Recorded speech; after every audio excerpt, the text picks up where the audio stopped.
గౌరవ supreme court September 1, 2025న ప్రభుత్వ ఉద్యోగుల సర్వీసు నిబంధనలకు సంబంధించి ఒక అత్యంత కీలకమైన తీర్పును వెలువరించింది. ఈ తీర్పు భవిష్యత్తులో ఉద్యోగులకు రాజీనామా చేయాలనుకునే వారికి లేదా స్వచ్ఛంద పదవి విరమణ అంటే వీఆర్ఎస్ తీసుకోవాలనుకునే వారికి ఒక కనువిప్పు లాంటిదని చెప్పవచ్చు.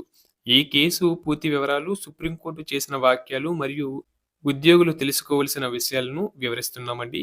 ఇక విషయంలోకి వెళితే ఢిల్లీ ట్రాన్స్‌పోర్ట్ కార్పొరేషన్ డీటీసీలో అశోక్ కుమార్ అనే వ్యక్తి కండక్టర్‌గా పనిచేసేవారు. దాదాపు 30 సంవత్సరాలు సుదీర్ఘ సర్వీస్ ఆయనకు ఉంది. సంస్థలో 1992లో పెన్షన్ స్కీమ్‌లో మార్పులు వచ్చాయి.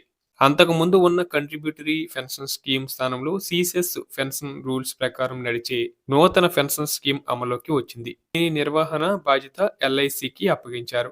పాత ఉద్యోగులు తమ కంట్రిబ్యూషన్ వెనక్కి ఇచ్చేసి ఈ కొత్త స్కీమ్‌లో చేరవచ్చని ఆప్షన్ ఇచ్చారు.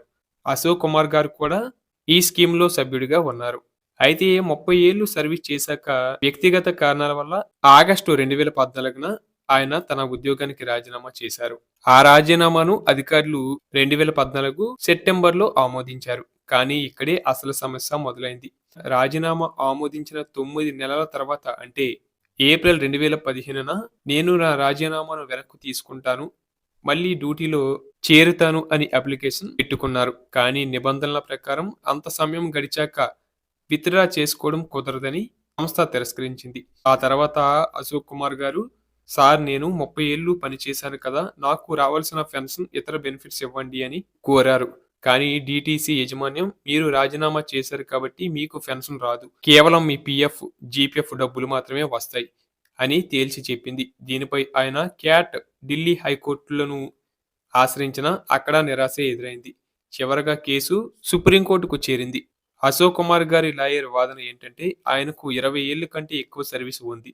6వ వేతన సంఘం ప్రకారం 20 ఏళ్లు దాటితే ఫుల్ పెన్షన్ ఇస్తున్నారు. కాబట్టి ఆయన రాజీనామాను స్వచ్ఛంద పదవి విరమణ వీఆర్ఎస్ కింద పరిగణించి పెన్షన్ ఇవ్వాలని వాదించారు. కానీ సుప్రీంకోర్టు ఈ వాదనను తోసిపుచ్చింది. సుప్రీంకోర్టు తన తీర్పులో స్పష్టంగా చెప్పింది ఏంటంటే రాజీనామా వేరు, స్వచ్ఛంద పదవి విరమణ వేరు.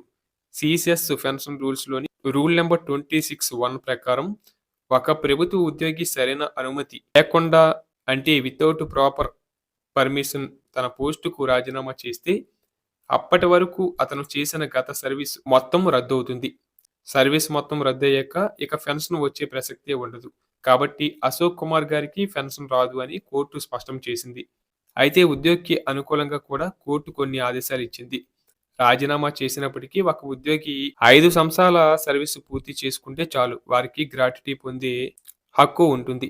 అశోక్ కుమార్ 30 ఏళ్లు పనిచేశారు కాబట్టి ఆయనకు రావాల్సిన గ్రాట్యుటీను మరియు ఆయన ఖాతాలో ఉన్న సెలవులకు సంబంధించిన డబ్బులను తక్షణమే చెల్లించాలని, అంతేకాకుండా ఆయన ఎప్పుడు రిలీవ్ అయ్యారో ఆ తేదీ నుండి డబ్బులు చెల్లించే రోజు వరకు 6% వడ్డీతో సహా చెల్లించాలని, ఈ ప్రక్రియ 6 వారాల్లో పూర్తి చేయాలని ఢిల్లీ కోర్టు ట్రాన్స్‌పోర్ట్ కార్పొరేషన్‌ను ఆదేశించింది.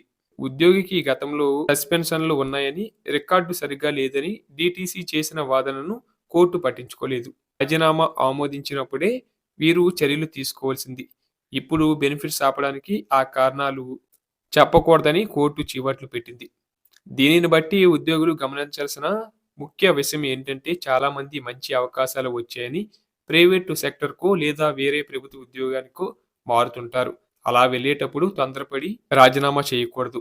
మీ డిపార్ట్‌మెంట్ ద్వారా ముందస్తు అనుమతి తీసుకొని టెక్నికల్ రెసిగ్నేషన్ ద్వారా లేదా ప్రాపర్ ఛానల్ ద్వారా వెళ్తేనే మీ పాత సర్వీస్ కొత్త ఉద్యోగానికి కలుస్తుంది. లేదా కనీస పెన్షన్ బెనిఫిట్స్ అయినా సురక్షితంగా ఉంటాయి. ఇవి తెలియక నేరుగా రాజీనామా చేస్తే 10 ఏళ్లు లేదా 20 ఏళ్లు చేసిన సర్వీస్ మొత్తం పెన్షన్ పరంగా వృధా అయ్యే ప్రమాదం ఉంది. కాబట్టి ఉద్యోగం మానేసే ముందు నిబంధనలను క్షుణ్ణంగా తెలుసుకోవడం చాలా ముఖ్యం.